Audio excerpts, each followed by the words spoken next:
Leonela, Bueno, hablar de la historia muchas veces queda, como dicen, para la historia, así pero es. traerla al tiempo actual, estudiarla y ver qué sucedió en un momento preciso de México es muy interesante. Y más si hablamos de un asesinato. Así es. Curiosamente, esto es lo que hablamos del laberinto del silencio. Y los Así es. asesinatos muchas veces están en el silencio. ¿Qué nos puedes decir de este asesinato y de este silencio? Bueno, de este asesinato, enfocando el asesinato, mi padre fue asesinado en 42, era la Segunda Guerra Mundial, él fue extranjero, judío, entonces acaudalado, así que había mucho sobrepeso en su persona. Lo asesinan, pero lo intrigante del asunto es que el gobierno obliga a mi madre, a Concepción Corral, a asumir la culpabilidad y ella pasa a la historia como la asesina de su esposo. Oye, muy bien.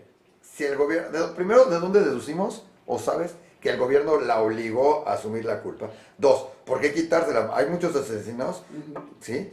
Que son realmente asesinos, no lo quiero decir de tu madre, pero otros son, luego los achacamos a político, o luego hay asesinatos políticos que los asignan esto. ¿Cómo sabemos la verdad en esto?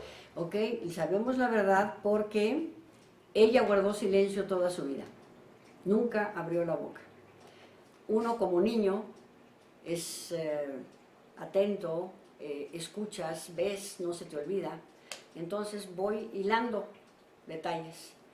Y cuando llegamos a investigar, siempre se dijo, se dio a conocer que él fue asesinado en la recámara de la suite del Hotel Regis. El famoso Hotel Regis. El famoso Hotel Regis que hoy ya no existe por el Temblor. el temblor del 19 de septiembre del 85. Pero había muchas incongruencias y entonces cuando yo empiezo a leer, a investigar, ¿no? Porque siempre me dije, aquí estas piezas del rompecabezas no caben, no entran en estos lugares. Entonces eso empujó para que yo buscara, investigáramos más. A final de cuentas, ¿cómo llegamos a esto? Investigando. Y al investigar, llega uno a esa conclusión de que ella fue obligada a aceptar, porque esa es la razón que yo no sé por qué la obligaron, pero obviamente hubo algo en donde pudieran agarrarla y decir, tú aceptas y esto es lo que vamos a hacer, si no, tú y tu hija. Igual solamente pasó 2 meses, digamos, si alguien que, o sea, eso es algo un poco extraño dentro de Así todo, es, fíjate, porque después de un asesinato la dejan 2 meses en la cárcel y entonces sale ella bajo la premisa de defensa propia, porque así se construyó el caso, defensa propia. Pero cuando tú rascas un poco más y profundizas un poco más, pues te das cuenta que eso no encaja. Oye, pero muy bien, podemos hablar de un crimen pasional si lo queremos, otro Sí. de defensa Así propia, salió, y así. lo podemos manejar Sí. y sería la parte de la historia interesante, ¿sí? Sí. Pero, ¿por qué asesinar a tu padre? Digo, una mujer tiene muchos motivos para querer matar a un esposo y que me cuide. Todos nos Y quieren no matar a es la nuestra señora. primera ni será la última. Exacto. Sí. ¿Por qué volverlo un crimen político? ¿Por qué tiene que haber eso? ¿Quién era tu padre en este sentido? Pues ya te digo, fue un hombre muy acaudalado, de mucho renombre, trabajó mucho con el gobierno mexicano desde el nivel presidencial hasta abajo, con y para el gobierno. Entonces su negocio primordial fue armas, él importaba armas. Entonces, sí, ¿por qué? ¿Por qué lo hicieron así? No hay que olvidar que fue la Segunda Guerra Mundial. Él fue extranjero acaudalado, que tenía muchas conexiones en Estados Unidos con el gobierno americano y el gobierno mexicano, y era durante la guerra, judío y extranjero.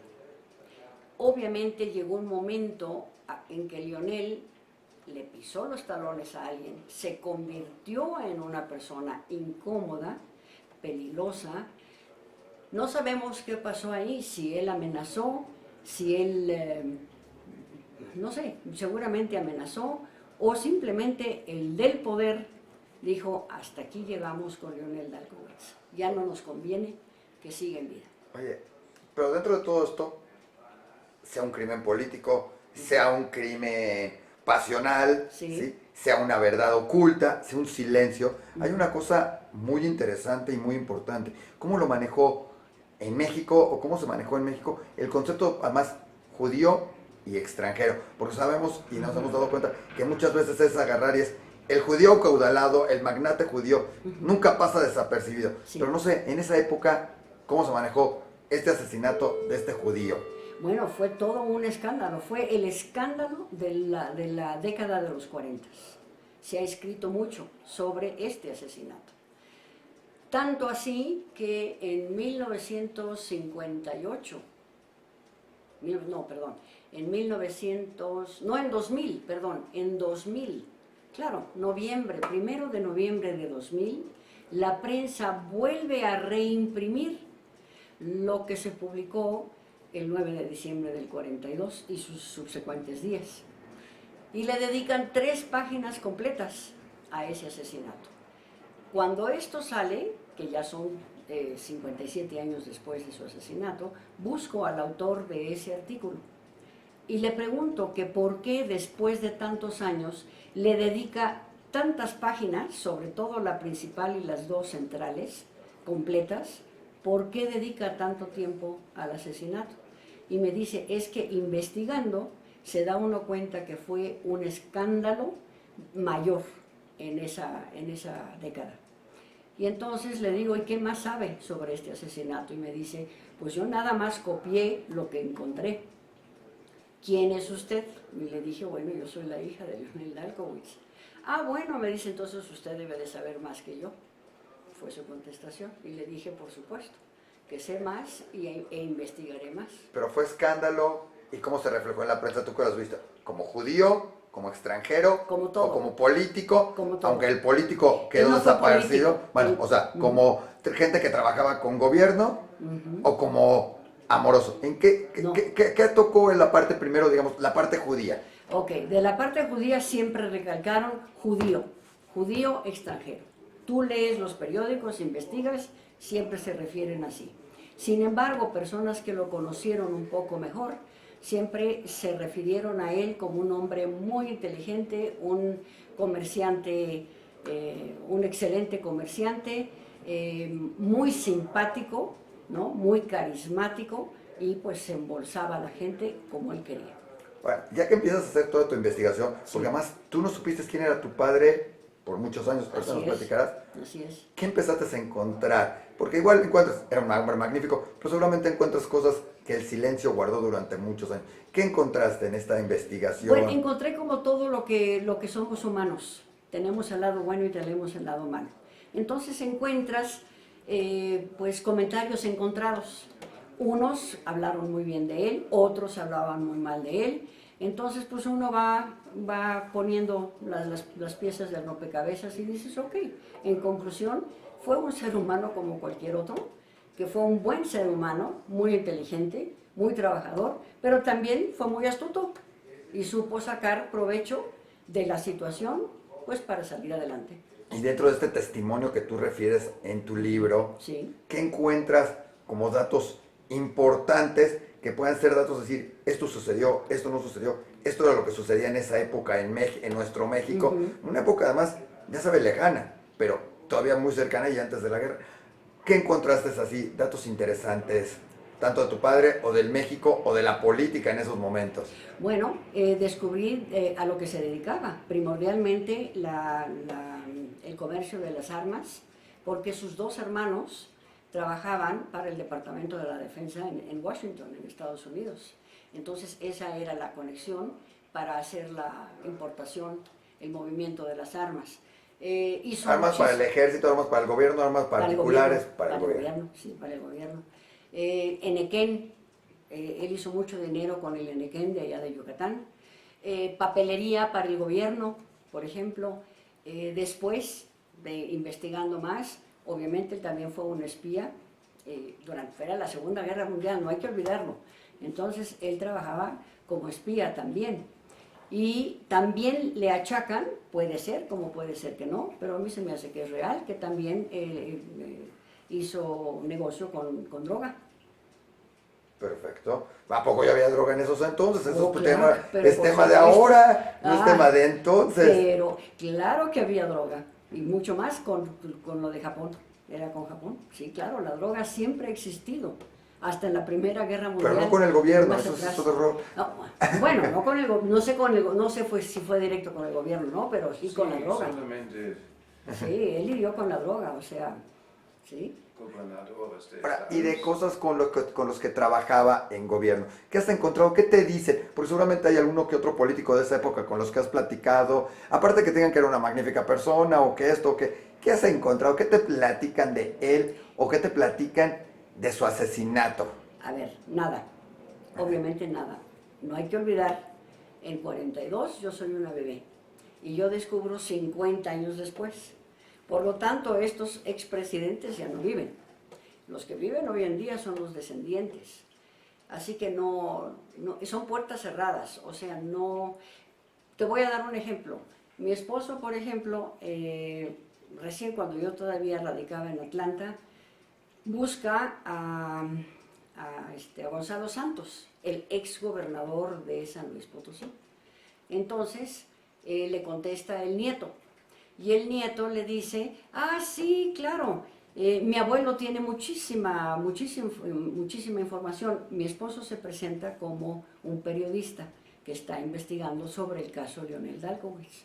Y entonces el nieto le dice, sí, claro que sí, tenemos aquí muchísima información. Entonces él le dice, yo estoy de viaje, regreso en tal fecha, me vuelvo a comunicar. Cuando él se vuelve a comunicar, ya el nieto ya dijo, no, parece que se negó, ¿verdad? Se negó, exacto. ¿Y tú no hablaste como Entonces, familiar también o algo? no, pues digo, Pero ya vas a hablar con el nieto.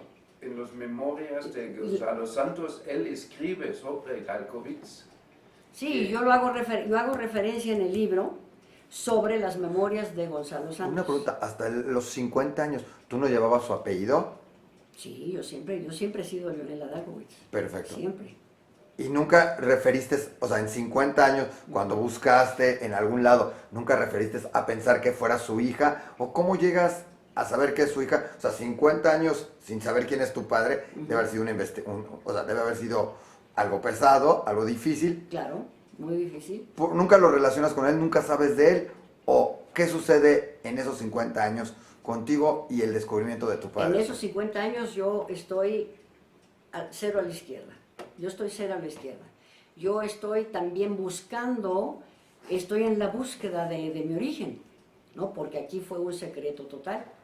Entonces, uno crece... ¿Qué te decían? ¿Quién te decía que era tu padre? No, nada. O sea, Concha mantuvo la boca cerrada. Pero Todo cuando el le tiempo. preguntabas a Concha, le decías, oye, No. ¿quién es mi papá? No hubo diálogo.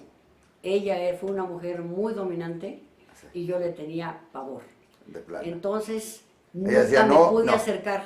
Nunca me pude Oye, ¿nunca acercar. buscaste otros Dalkowitz? Sí. Antes de esos 50 años, ¿nunca los No, buscaste? antes no. Después sí. Perfecto. Después sí. Y cuando los encuentras, probablemente encontraste hasta los hermanos o encontraste hasta los familiares. No, fíjate que el tiempo pasó, desgraciadamente el tiempo pasó. Cuando nosotros buscamos a la familia Dalkowitz fue en 1990, Sí. noviembre de 90 en San Antonio. Cuando encuentro a la hermana mayor de mi padre, ya tenía 100 años. Uf, sí. Y ya había tenido 5 derrames cerebrales. Ah, ya. Entonces estaba en una condición muy precaria. Entonces cuando la encuentro a ella, sí la encuentro y vamos a la casa y todo está descrito en el libro, en la historia, es que estos descubrimientos, tanto el haber descubierto que soy hija de Leonel, el haber descubierto que Concha no lo mata, el haber descubierto que... ¿Sí, algún día tu madre ya te dijo, yo no lo maté, en algún momento que lo descubriste o ya no? Ella siempre dijo, yo lo maté. Es como cuando una persona, primero fue un trauma el que ella vive. Hoy sé que tiene nombre y se llama trastorno de estrés postraumático. Hoy tiene nombre, en aquel entonces no sabíamos. Era trauma y estaba... Era un trauma. Entonces, cuando una persona repite una mentira 100 veces, se convierte en su verdad, Claro. ¿no? Entonces, ella estuvo en la cárcel 2 meses, pero ella vivió en la cárcel del silencio el resto de su vida porque nunca abrió la boca. Oye, y al salir de la cárcel ya no tuvo relación con todo este mundo, porque era su vida. Sí, ¿Qué tuvo. sucedió? ¿Qué Sí. sucedió? O con los hermanos. O sea, se me hace, al momento de, digo, tú eras muy chiquita, seguramente no, No, supiste, todo eso yo pero ¿qué no lo pasó viví. con ella y Ujú. con los hermanos de tu padre, con tus tíos, en el momento en que pasa? O sea, ya sé que a lo mejor los hermanos te dicen, no, pues es que mató a mi hermano, pero ¿qué sucedió después? Y más que se empieza a hablar de un crimen político en algún Claro, momento. no, eso fue un trauma, fue un escándalo tanto aquí como en San Antonio, pues allá estaba toda la familia Sí. en ese entonces. Entonces, Concha queda completamente odiada por la familia, obvio, ¿no? Porque entonces Concha supuestamente mató al hijo, al primo, al hermano, al tío, Claro. ¿no? A todo eso. Entonces las puertas quedaron cerradas totalmente para ella. Así que hay un distanciamiento total, brutal. Pero, sin embargo, hubo muchas cosas que Leonel deja en cuanto a bienes, Sí. los deja, y hubo un pleito enorme entre Leonel y su hermano Cyril, donde iban a hacer un negocio grande aquí en México, y cuando Leonel se da cuenta que él queda en desventaja, hay un rompimiento total entre los hermanos. Yo me doy cuenta al investigar, porque vas investigando, encuentro una carta donde Concha le escribe a Cyril y le dice, deja todo en el pasado, esto ya pasó, a hoy estoy en una situación muy precaria y solo necesito tu firma para sacar estos bienes. ¿Ves? Entonces así es como me voy dando cuenta, hubo rompimiento total con la familia. Aparte de eso, y también ignoraron en un momento dado que tenían una hija, Leonel, o sea, además con el mismo nombre, porque tú eres Leonela, él era Leonel, Claro. Además lo ignoraron totalmente porque nunca Porque tuvieron les convino. contacto contigo, Porque les convino. les convino. Aquí está, es descrito en el libro también. ¿Ves? Esa es la maravilla de hacer una investigación, sobre todo en el caso mío virgen, que no sabía yo nada, que intuía por aquí, intuía por allá, pero no sabía cómo poner las piezas. Y como vas descubriendo, entonces llega un momento en que dices, ah, qué fascinante, esto está fascinante. Y a medida que vas descubriendo un paso más, pues eso te empuja para seguir el siguiente paso. Oye, Leonela, ¿y qué sucede cuando sale el primera vez Laberinto del Silencio? ¿Qué pasa con todos estos Dalkovich? Digo, una hermana vivía, pero ya con esto. Ya. ¿Pero qué pasa con los hijos, con los nietos, con toda esa familia cuando se empieza a descubrir? Y no nada más con ellos, la parte política, cuando se habla de esto. ¿Qué sucede con todo este libro? ¿Qué hace en la sociedad mexicana y en la sociedad y en la familia Dalkovich? Ok, ¿qué sucede para mí en lo personal? Bueno, primero O- con en todo y a ti por lo personal también, Sí, pero bueno, para mí fue una liberación, sí. total, fue una liberación. Fue una victoria realmente haber descubierto todo esto.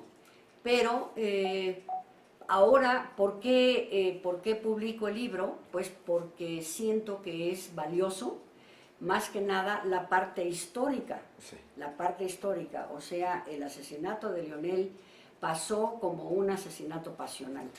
Y no se vale, porque no fue así, ¿no? Fue un asesinato provocado desde las altas esferas del gobierno. Oye, y al salir el libro, ¿qué dijeron en las altas esferas? ¿Cómo lo han tomado? ¿Se ha sabido algo? ¿Te han No he dicho sabido algo? nada. ¿O sirve como una novela? ¿Y la familia? ¿Qué familia? La Dalkovich, algunos Ya no dijeron, existe, yo soy la única que queda. y todos los hijos de los hermanos, No, todo- no, no hubo familias, no no hubo hubo descendientes. familia. Ah, muy curioso. Oye, ¿y alguien más que cuando lo han leído, ha habido alguna reacción en México? ¿Alguien que haya dicho, oye, vale la pena investigar, vale la pena meterse más a fondo, vale la pena? Sí. ¿O en qué ha quedado? Porque muchas veces pasa y dice, toda una conspiración, o por ahí alguien habla de complot, por ahí, Sí. pero ¿qué ha sucedido a partir del primer libro? No nomás contigo, que es la liberación, sino a nivel esa investigación. Ok, mira, por ejemplo, por eso ahora el subtítulo del libro cambió precisamente porque un catedrático de la Universidad Panamericana vio el libro, Sí. la Sí. contraportada. Sí. Vio la contraportada, pasó por una oficina y vio el libro y le llamó la atención cómo se aseguró el gobierno de guardar un secreto de Estado. Y a eso ya le llamó la atención. Entonces se acercó más y empezó a leer y vio el nombre Leonel Dalkovich y dijo, ah, yo he leído sobre él. Eso fue muy interesante. Entonces, Por el momento tengo aquí a un catedrático también de la Universidad Complutense de Madrid.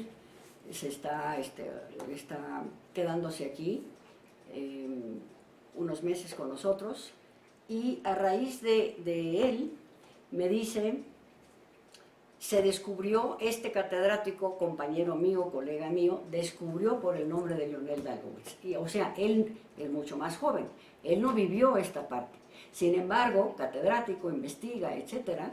Entonces sí le llamó la atención, le pide prestado el libro a esta chica y leyó la historia.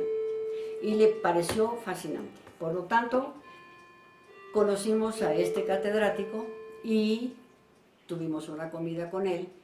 Y él vio una revista que se llama Sucesos, Sucesos de Todo, creo que se llama, y ya no existe, esa revista ya no existe. Dice, ahí sale una serie sobre Leonel Dalkowitz. Él me da una copia de un capítulo. Nosotros nos lanzamos a la calle Donceles a buscar esa revista vieja, etcétera, nunca la encontramos, pero nos fuimos a la hemeroteca de la universidad, de la UNAM, y ahí encontramos los capítulos. Ahí está novelado, esa historia está novelada, realmente novelada, policíaca, totalmente. No tiene nada que ver, Nada que ver. con la Pero está realidad. hecho como esas series de novela de pasión y todo eso, Así ¿no? es, exactamente, completamente. Entonces, bueno, pues fue interesante. Contestando tu pregunta, sí, eso ha sido muy, muy importante, porque sí hay gente que investiga, sobre todo los investigadores, que no dudo que habrá gente que sí sabe sobre Leonel Dalkowitz. Nadie se ha acercado contigo Pero aparte, ¿no? nadie se ha acercado conmigo directamente, no. Perfecto, esperamos que con la segunda edición alguien más por ahí levante un poquito más Sí. que el sí. tema pasional y averigüen qué sucedía en estas épocas, porque seguramente hay muchos casos, muchos todos. Ahora, ¿qué hacer? Tú ya lo estás haciendo, pero hay muchos casos de este estilo en el mundo. O sea, acabamos de oír uno muy famoso en Argentina, donde se autosuicidó, por decirlo de alguna sí, manera, claro. muy curiosa, un Sí. importante fiscal Nisman, Sí, también sí. curiosamente judío. Sí. Y digo se autosuicidó porque es demasiado curioso, o sea, Sí. ¿sí? O sea, Sí. sé que Es autocreó demasiado conveniente. Exactamente.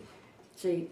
¿Qué opinas de todo esto? ¿Vale la pena? ¿Hay que investigarlos? Porque muchos de estos crímenes quedan ahí ocultos Sí. en la memoria y en las historias ahí perdidas casi de los callejones, o en este caso hasta de los hoteles tan famosos, ¿no? Así es, por supuesto que vale la pena, y yo voto al 100%, hay que investigar para saber, no hay que quedarse con la duda. En el caso mío, del nivel personal, siempre en mis entrañas me decía, Concha no mató a Leonel, pero no sabía por qué lo sentía. Bueno, de vosotros esa fuiste forma. hasta los 50 años. Y entonces a los 50 años que empezamos a investigar y empezamos a ver incongruencias, ¿no? Entonces decimos, no, esto no puede ser, esto no puede ser. Entonces, al descubrir, pues ¿cómo te diré? Para darle peso a eso que yo sospechaba, por eso contraté a un perito en criminalística forense, dándole todo el estudio forense de aquel entonces cuando fue asesinado, y le dije, yo no sé interpretar todo este vocabulario técnico. Claro. Yo lo que quiero saber es qué posición tenía el cuerpo, cómo sucedió todo esto. Y por eso sale en un capítulo aquí el estudio de este perito, el que desde nada más leyendo la historia del periódico, me dice, aquí le puedo decir que las balas que recibió su padre no fueron horizontal, si hubiera sido en la recámara. Dice, aquí fue de abajo para arriba. Ya, eso ya fue muy interesante. Claro. Y sin embargo, él da un reporte con las fotografías, no fotografías, sino son como simulacros, ¿no? De personajes de dos figuras de seres humanos, similando cómo estaba Leonel y dónde estaba la persona que disparó. Entonces, la persona que disparó fue un experto en balística, que de los 5 balazos que recibió, 4 fueron mortales, por separado, o sea, no se conjugan todos juntos, sino cada balazo mortal lo hubiera matado. Y el último, que fue el tiro de gracia, para asegurarse que murió. Que muriera. Oye, y el gobierno americano, la gente de Estados Unidos. O sea, eso, a fin de cuentas, además de judío, además de gran empresario, Sí. no deja de ser un ciudadano americano. Así es.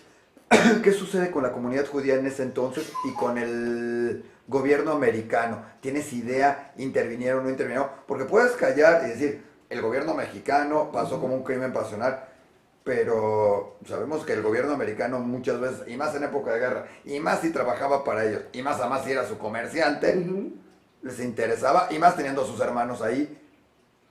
¿Qué sucedió con eso? Porque por ahí también salió que era un defraudador, etcétera. Hay varias cosas. Sí. ¿Qué hizo el gobierno americano? Yo ignoro qué es 100 lo que años hizo. estaba cerrado el file en Estados Unidos, ahorita le pagaron en 30 o 50 años. Se puede investigar. Y Se podría investigar, Se podría, me dice, oye, vaya a investigar porque ahorita le puedes ver los Exacto. sucesos. Sí, se podría. Porque se trata realmente, él fue comparado como Slim en ese tiempo, como Slim ahorita en respecto al dinero que tiene. Y todas las propiedades estaban al nombre de la madre, y la madre después cedió o regaló o vendió todas estas propiedades al gobierno.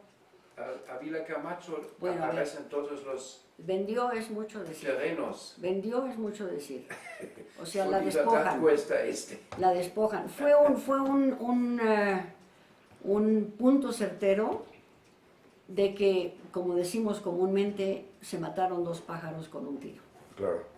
A Lionel lo matan realmente con un balazo y sangriento, violento, y a Concha la despojan de la mayoría de sus propiedades. Hay todo un artículo de él en el libro, en el del México de los 40 Sí, de Mario Escurdia. Ah, ok. También. Sí. Interesante, donde lo habla de él como un gran defraudador, Ajá, pero viene sí. ahí toda su historia en ese sentido, que puede ser muy interesante. O sea, no es algo que pasó desapercibido, No, pero no, creo que valdría no. la pena en este sentido ver qué sucedió con la comunidad, ver qué sucedió, porque siempre estamos presentes en todo esto y a lo mejor encontraremos cosas interesantes de un judío prominente americano que vivió en México y fue asesinado en este país. Fue maquinado en esta forma pasional, pero en realidad no fue así. Pues muchísimas gracias, Leonela. Estaremos muy pendientes. Les recomendamos leer el libro El del laberinto del silencio. En Diario Judío más les vamos a tener algunos ejemplares de regalo. Entonces vale la pena. Esperen la segunda edición porque ya viene con algunas agregados, modificaciones seguramente y con nuevos resultados. No se lo pierdan. Muchas gracias a ti.